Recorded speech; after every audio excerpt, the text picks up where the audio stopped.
যে পতাকার জন্য আপনি লড়লেন 18টা বছর, আজ সেই পতাকায় পারছেন না দাঁড়াতে, নিতে পারছেন না শেষ বিদায়। এক জীবনে এর চাইতে বড় আক্ষেপ কিংবা বেদনা আর কি কিছু হতে পারে? দোষটা কার? থাকতেই পারে অনেক যুক্তি, খানিকটা পাল্টা যুক্তি, অনন্ত ব্যাখ্যা। তর্কযুক্তি মেনে যদি ধরেও নেই সব দোষ সাকিবেরই, তবু এখন থেকে বহু বছর পরে যখন এই ইতিহাসটা ক্রিকেটার সাকিবকে মনে রাখার মতো একটা গুড বাই না বলতে পারার প্রেক্ষাপটটা আসবে সামনে, আক্ষেপ কি হারিয়ে যাওয়া শৈশবের মতো বুকের বাম দিকে মোচড় দেবে না একটু?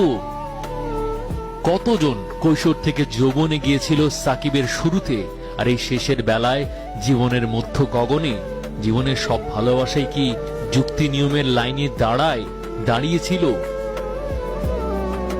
বিদায়টা রূপকথার মতো না হলেও ক্যারিয়ারটা তো তাই ছিল।